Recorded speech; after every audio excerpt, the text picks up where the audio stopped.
A uniform rod AB of mass 2 kg and length 30 centimeter at rest on a smooth horizontal surface. तो आपके पास यहाँ पे इस प्रकार से एक रॉड है, ठीक है। रॉड का जो मास है वो हमको कहता है कि जनाब 2 kg है, और इसका जो लेंथ है वो हमको कहता है कि 0.3 मीटर है। आपने इम्पल्स दिया है, एक झटका दिया है, आपको इम्पल्स का वैल्यू दिया है 0.2 newton second, is applied at the end B. अगर ये एंड ए है, ये एंड बी है, तो आपने यहाँ पे एक झटका दिया। देखिए झटके की वजह से क्या है, झटका मतलब ऐसे टक करके आपने मारा, साइड में टक करके, और हॉरिजॉन्टल सरफेस पे था, तो इसके सेंटर ऑफ मास ने एक वेलोसिटी भी गेन किया होगा, और आप देख सकते हैं कि ये झटके के बाद इस प्रकार से घूमना शुरू किया होगा। तो घूम रहा है, तो आप देख रहे हैं कि भैया ठीक है, वी की वजह से ये आगे जाएगा, लेकिन ओमेगा की वजह से रॉड रोटेट कर रहा है। तो रॉड रोटेट करते करते मान लीजिए कि 90 डिग्री रोटेट कर गया।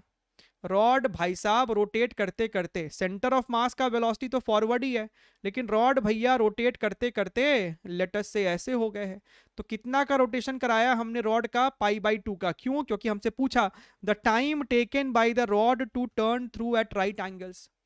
तो सर अगर हमको इसका ओमेगा पता चल जाए ना, तो हम गेम बदल डाले।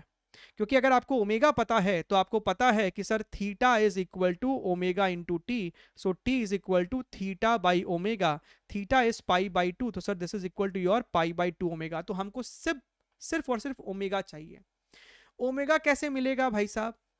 ओमेगा आपको मिलेगा जिस प्रकार से आप इक्वेशन लिखते थे लीनियर मोमेंटम में, impulse is equal to change in linear momentum, वैसे ही एंगुलर इंपल्स जो होता है, एंगुलर इंपल्स जो होता है that is equal to your torque dt, that is equal to your change in angular momentum.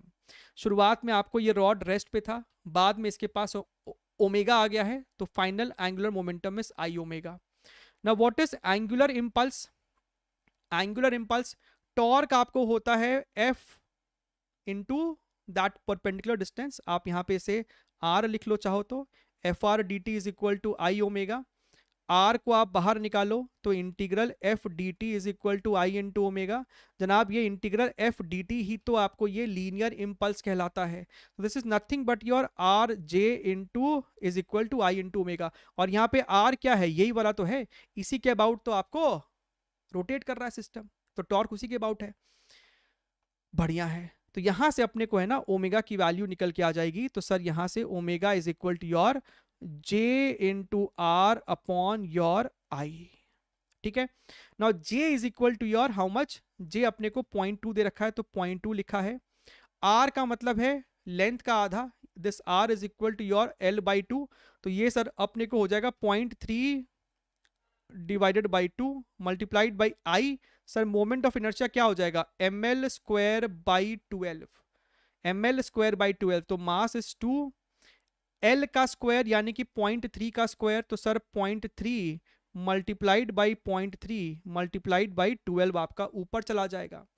तो यहाँ से सर आपका 0.3 से 0.3 मर जाने वाला है, डेसिमल से मेरा डेसिमल यहाँ पे उड़ जाएगा, 3 इसको कट करेगा तो ये 4 हो जाएगा, 2 इसको मार देगा, ये इसको मारेगा, तो सर ये 2 हो जाएगा। तो ओमेगा की वैल्यू 2 आती है, so this turns out to be π/4।